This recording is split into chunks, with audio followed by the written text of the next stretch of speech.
প্রিয় শিক্ষার্থীরা, আশা করি সবাই ভালো আছো। আমি নওশাদ আলী, সহকারী শিক্ষক, ঘাটাইল ক্যান্টনমেন্ট পাবলিক স্কুল ও কলেজ। তোমাদের পদার্থবিজ্ঞান বিষয়ের তৃতীয় অধ্যায় বল নিয়ে আলোচনা করা হচ্ছে। তো আজকের ক্লাসে আমরা আলোচনা করব বিভিন্ন প্রকার বল নিয়ে। প্রথমে আসি যে বিভিন্ন প্রকার বলকে সাধারণত দুইটা ভাগ করা যায়, একটি স্পর্শ বল আর একটা হচ্ছে অস্পর্শ বল। স্পর্শ বল, যে বল সৃষ্টির জন্য দুটি বস্তুর প্রত্যক্ষ স্পর্শের প্রয়োজন হয় তাকে স্পর্শ বল বলে। স্পর্শ বলের উদাহরণ হচ্ছে ঘর্ষণ বল, টান বল, সংঘর্ষের সময় সৃষ্ট বল। অস্পর্শ বল, দুটি বস্তুর প্রত্যক্ষ স্পর্শ ছাড়াই যে বল ক্রিয়া করে তাকে অস্পর্শ বল বলে। আকর্ষণমূলক মহাকর্ষ বল, দুটি আহিত বস্তুর মধ্যে আকর্ষণ বা বিকর্ষণ বল। দুটি চুম্বকের মেরুর মধ্যকার বল অস্পর্শ বলের উদাহরণ। তো স্পর্শ বল এবং অস্পর্শ বল তো ধারণা পেলে, স্পর্শ বল হচ্ছে যে স্পর্শের প্রয়োজন হয় যে বলের জন্য, আর অস্পর্শ বল হচ্ছে স্পর্শের প্রয়োজন হয় না। তো আমরা কিছু উদাহরণ দেখি যে স্পর্শের বল। দেখো যে এটা সাধারণত ঘর্ষণ বলে কিন্তু স্পর্শের প্রয়োজন হয়। এরপর দেখা যাচ্ছে যে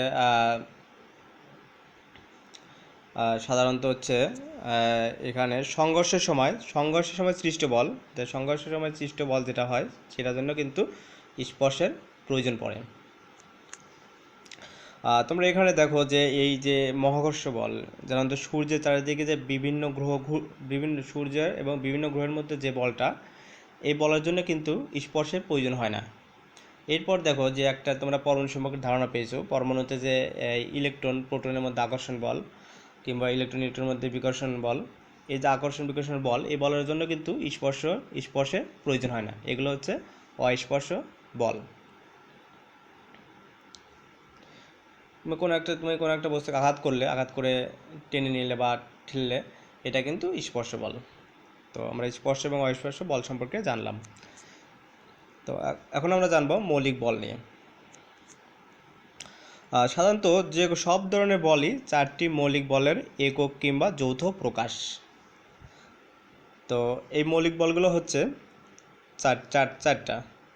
তো মহাকর্ষ বল, তড়িৎচুম্বক বল, সবল নিউক্লিয় বল এবং দুর্বল নিউক্লিয় বল।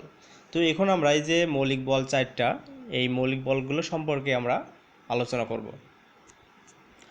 তো অর্থাৎ প্রকৃতির যে চারটি মৌলিক বল সেগুলো হচ্ছে তড়িৎচুম্বক বল, দুর্বল নিউক্লিয় বল, সবল নিউক্লিয় বল, মহাকর্ষ বল। তো এইগুলো নিয়ে আমরা এখন আলোচনা করব মৌলিক বল নিয়ে। প্রথমে আসি মহাকর্ষ বল। এই মহাবিশ্বের যে কোনো দুটি বস্তুর মধ্যকার পারস্পরিক আকর্ষণ বলকে মহাকর্ষ বল বলে। চারটি বলের মাঝে মহাকর্ষ বলই সবচেয়ে দুর্বল বল। গ্রহগুলো মহাকর্ষ বলের কারণে সূর্যকে কেন্দ্র করে ঘুরছে। মহাকর্ষের পাল্লা অসীম পর্যন্ত বিস্তৃত।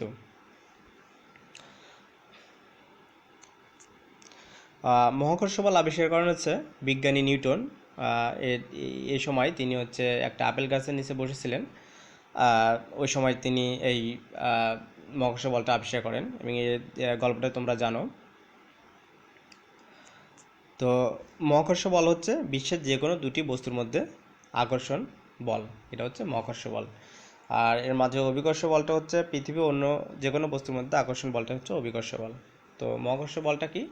মহাবিশ্বের যে কোনো বস্তুর মধ্যে আকর্ষণ বল, যেমন সূর্য এবং পৃথিবীর মধ্যে আকর্ষণ বল, সূর্য এবং অন্য গ্রহের মধ্যে আকর্ষণ বল, এটা মহাকর্ষ বল। তাই পৃথিবীতে যে কোনো দুইটা বস্তুর মধ্যে আকর্ষণ বল, এসব মহাবিশ্বের দুইটা বস্তু কণার মধ্যে আকর্ষণ বলটাই হবে হচ্ছে মহাকর্ষ বল। এবং মহাকর্ষ বলটা হচ্ছে এই চারটা যে মৌলিক বল আছে তার মধ্যে সবচেয়ে দুর্বল। তড়িৎচুম্বক বল, দুটি আহিত কণা, এবং আহিত মানে কিন্তু চার্জিত, তোমরা ধনাত্মক আধান ঋণাত্মক আধান চার্জিত, দুটি আহিত কণা তাদের আধানের কারণে বা তাদের চার্জের কারণে একে অপরের উপর যে আকর্ষণ বা বিকর্ষণ বল প্রয়োগ করে তাকে তড়িৎচুম্বক বল বলে। এই বল আকর্ষণধর্মী এবং বিকর্ষণধর্মী উভয় প্রকারের হতে পারে। সফলতার বিচারে এই বল মাঝারি ধরনের। ঘর্ষণ বল, স্প্রিং বল ইত্যাদি আহিত কণার তড়িৎ বলের কারণে সৃষ্টি হয়। আহিত মানে হচ্ছে চার্জিত। তো তোমরা একটা এক্সাম্পল দেখি আমরা, যে তোমরা পরমাণু সম্পর্কে জেনেছো ক্লাস অষ্টম শ্রেণীতে জেনেছো যে পরমাণু সম্পর্কে। পরমাণু কেন্দ্রে থাকে নিউক্লিয়াস এবং চারদিকে ইলেকট্রন বিভিন্ন কক্ষপথে ঘুরে বেড়ায়। তো এই যে ইলেকট্রন কিন্তু হচ্ছে ঋণাত্মক আধান, তোমরা এটা জানো। এবং নিউক্লিয়াসে যে প্রোটন আছে, প্রোটন হচ্ছে ধনাত্মক আধান, নিউট্রন তো আধান নেই। তো এই যে ইলেকট্রন যে এটা ঋণাত্মক আধান, এটা পরস্পরকে বিকর্ষণ করে, পরস্পর যে একটা বিকর্ষণের বল কাজ করে। এরপর হচ্ছে প্রোটনের মধ্যে, প্রোটনগুলোর মধ্যে বিকর্ষণধর্মী বল এবং ইলেকট্রন প্রোটনের মধ্যে আকর্ষণধর্মী বল। এই যে আকর্ষণ বা বিকর্ষণের বল, এগুলো হচ্ছে তড়িৎচুম্বক বল। তো এই তড়িৎচুম্বক বলের কারণে হচ্ছে কিন্তু যে প্রোটন এবং ইলেকট্রনের মধ্যে যে আকর্ষণধর্মী বল, এই বলের কারণে কিন্তু ইলেকট্রন কিন্তু এই নিউক্লিয়াসের চারদিকে ঘোরে, যেমন হচ্ছে পৃথিবী সূর্যের চারদিকে ঘোরে মহাকর্ষ বলের কারণে, তেমনি তড়িৎচুম্বক বলের কারণে ইলেকট্রন হচ্ছে এই নিউক্লিয়াসের চারদিকে ঘোরে, অর্থাৎ প্রোটনের চারদিকে। এই জন্য এটাকে অনেকটা গ্রহের সৌরজগতের সঙ্গে তুলনা করা হয় পরমাণুকে। তো আর পরমাণুটা কিন্তু যে মহাবিশ্বের সব কিছু কিন্তু পরমাণু নিয়ে গঠিত, অর্থাৎ মহাবিশ্বের সব কিছুই পরমাণু নিয়ে গঠিত, সব কিছুতে পরমাণু, সব কিছু পরমাণু নিয়ে গঠিত। অর্থাৎ পরমাণু ছাড়া অন্য কিছুই নেই, মহাবিশ্বে পরমাণু ছাড়া অন্য কিছুই নেই। এবার আমরা আলোচনা করব সবল নিউক্লিয় বল। পরমাণু নিউক্লিয়াসে নিউক্লিয়ন কোনগুলো? নিউক্লিয়ন হচ্ছে ইলেকট্রন আর নিউক্লিয়ন হচ্ছে প্রোটন এবং নিউট্রন, যেগুলো নিউক্লিয়াসে থাকে সেগুলোকে নিউক্লিয়ন বলা হয়। তো পরমাণু নিউক্লিয়াসে নিউক্লিয়নগুলোকে, অর্থাৎ নিউট্রন এবং প্রোটনগুলোকে একত্রে আবদ্ধ রাখে যে শক্তিশালী বল, তাকে সবল নিউক্লিয় বল বলে। এই বল প্রোটন ও নিউট্রনকে আবদ্ধ করে নিউক্লিয়াস তৈরি করে। এর পাল্লা হচ্ছে 10⁻⁻15 মিটার, যা নিউক্লিয়াসের ব্যাসার্ধের সমান। এই বলটি সবচেয়ে শক্তিশালী। সবল নিউক্লিয় বল হচ্ছে সবচেয়ে শক্তিশালী এবং অত্যন্ত গুরুত্বপূর্ণ একটা বল। তোমরা বুঝতে পারলে এটা করতে পারবে। তো এই যে অর্থাৎ একটা নিউক্লিয়াসে যে পরমাণু সম্পর্কে ধারণা পেলে, পরমাণু যে নিউক্লিয়াস থাকে, নিউক্লিয়াসে প্রোটন এবং নিউট্রন এর মধ্যে যে বলটা কাজ, এই নিউট্রন এবং প্রোটনকে নিউক্লিয়াসে আবদ্ধ রাখে এই সবল নিউক্লিয় বল। এটা কীভাবে, এটা আমরা দেখব। তো এখানে চিত্রতে আমরা দেখছো যে পরমাণুর কেন্দ্রে নিউক্লিয়াস থাকে, নিউক্লিয়াসে আছে হচ্ছে প্রোটন আর নিউট্রন। তো নিউট্রন তো হচ্ছে চার্জলেস, মানে কোনো আধান নেই, আর প্রোটন হচ্ছে ধনাত্মক আধান। আমরা জানি সমধর্মী আধান পরস্পরকে বিকর্ষণ করে। তো এই যে প্রোটন যে আছে, প্রোটনের মধ্যে প্রোটনগুলো হচ্ছে ধনাত্মক আধান, এই আধানগুলো তো পরস্পরকে বিকর্ষণ করবে। এখন পরস্পরকে যখন বিকর্ষণ করবে যখন বিকর্ষণ করবে, এর ফলে কি হবে? এর ফলে হচ্ছে যে বিকর্ষণের বলের কারণে এই প্রোটনগুলো কিন্তু নিউক্লিয়াস থেকে বের হয়ে চলে যাবে, অর্থাৎ ব্রাস্ট হয়ে যাবে। এখন যদি একটা পরমাণু থেকে সব প্রোটনগুলো বের হয়ে যায়, তাহলে কিন্তু পরমাণুটা হচ্ছে অস্তিত্বলেস হয়ে যায়, পরমাণুটা ব্রাস্ট হবে। অর্থাৎ মহাবিশ্বের যেহেতু সব কিছু পরমাণু, এই জন্য মহাবিশ্বের প্রত্যেকটা সব কিছু হচ্ছে চূর্ণ বিচূর্ণ হয়ে যাবে।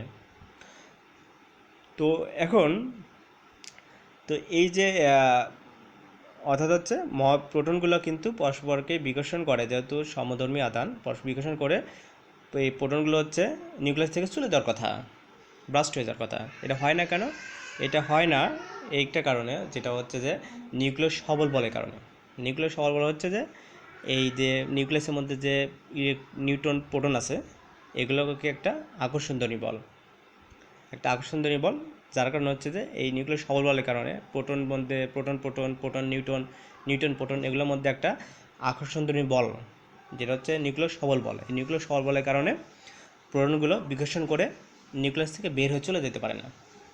অর্থাৎ বোঝা গেল হচ্ছে নিউক্লিয় সবল বলের কারণে এই নিউক্লিয়াসের প্রোটনগুলো নিউক্লিয়াস থেকে বের হয়ে চলে যেতে পারে না। যদি বের হয়ে চলে যেত, নিউক্লিয় সবল বল না থাকতো, তাহলে পুরো নিউক্লিয়াসটা ব্রাস্ট হয়ে যেত, অর্থাৎ পুরো মহাবিশ্বই চূর্ণ বিচূর্ণ ব্রাস্ট হয়ে যেত। তো এখন আমরা নিউক্লিয় সবল বল সম্পর্কে জানলাম।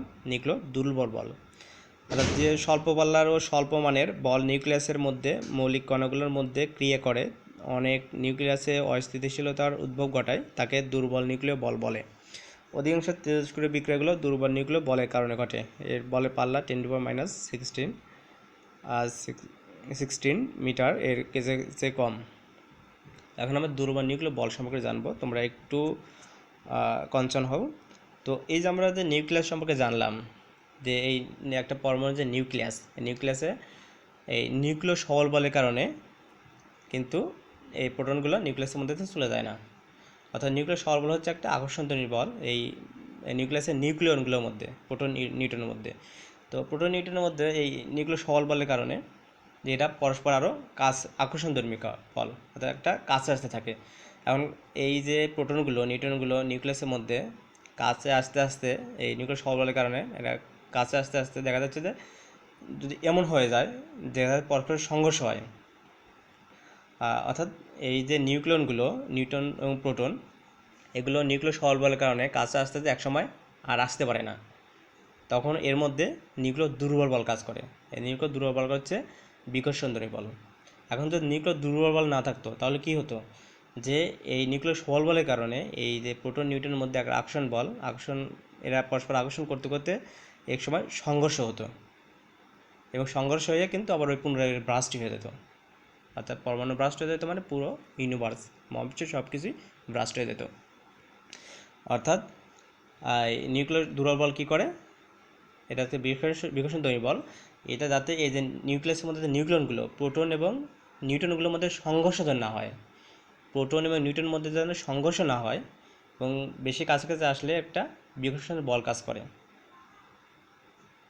অর্থাৎ নিউক্লিয় দুর্বল বলের কারণে হচ্ছে এই নিউক্লিয়াসের মধ্যে যে নিউক্লিয়ন প্রোটন এবং নিউট্রন এগুলোর মধ্যে সংঘর্ষ হয় না। সোজা কথা, এদের মধ্যে সংঘর্ষ হয় না। এই নিউক্লিয়নের মধ্যে সংঘর্ষ হয় না কী জন্য, নিউক্লিয় দুর্বল বলের কারণে। আর নিউক্লিয় সবল বলের কারণে কী হয়, প্রোটনগুলো নিউক্লিয়াসে বাইরে চলে যেতে পারে না। অর্থাৎ মূলত আমরা এখন বুঝতে পারলাম নিউক্লিয় দুর্বল বল এবং সবল বল কী। নিউক্লিয় সবল বলের কারণে এই পরমাণুর মধ্যে যে প্রোটন আছে প্রোটনগুলো বিকর্ষণ করে নিউক্লিয়াসে বাইরে চলে যেতে পারে না। আর নিউক্লিয় দুর্বল বলের কারণে কী হয়, নিউক্লিয় দুর্বল বলের কারণে এই যে নিউক্লিয়াসের মধ্যে প্রোটন নিউট্রন আছে এগুলো হচ্ছে কী হয়, এগুলো হচ্ছে সংঘর্ষ হয় না। তো আমরা জানলাম, এখন আমরা অন্যান্য বল সম্পর্কে জানব। অন্যান্য বল হচ্ছে সাম্য বল ও অসাম্য বল। তো সাম্য বল কি, কোনো বস্তুর উপর একাধিক বল ক্রিয়া করলে যদি লব্ধি শূন্য হয়, অর্থাৎ যদি বস্তুর কোনো ত্বরণ না হয়, তাহলে প্রযুক্ত বলগুলোকে সাম্য বল বলা হয়। তো এখানে সাম্য বল, এখানে দেখো সাম্য বল, অর্থাৎ বস্তু এই একই অবস্থান থাকে, একাধিক বল ক্রিয়া করার ফলেও যদি বস্তু ওই একই আগের অবস্থানে থাকে সেটা হচ্ছে সাম্য বল। অসাম্য বল, বল প্রয়োগের ফলে যদি কোনো বস্তু সাম্য অবস্থায় না থাকে তবে ওই বলগুলোকে অসাম্য বল বলে। এখানে সাম্য অবস্থা কি, সাম্য অবস্থা মানে হচ্ছে আগের অবস্থা, পূর্বের অবস্থা, যে অবস্থায় আছে বল প্রয়োগ করার ফলে যদি ওই একই অবস্থায় থাকে সেটা হচ্ছে সাম্য অবস্থা। আর বল প্রয়োগ করার পর যদি ওই অবস্থায় না থাকে, আগের অবস্থায় না থাকে, সেটা হচ্ছে অসাম্য অবস্থা বা সাম্য অবস্থায় না থাকে। তো এখানে দেখো, তো এই বলটা হচ্ছে অসাম্য বল। অর্থাৎ কোনো একটা বস্তুর উপর একাধিক বল ক্রিয়া করার কারণে যদি বস্তুটা আগের অবস্থায় না থাকে সেটাই হচ্ছে অসাম্য বল। প্রিয় শিক্ষার্থীরা, আশা করি তোমরা বুঝতে পেরেছো। তোমাদের কোনো প্রশ্ন থাকলে আমার ব্যক্তিগত আইডিতে গিয়ে প্রশ্ন করবে।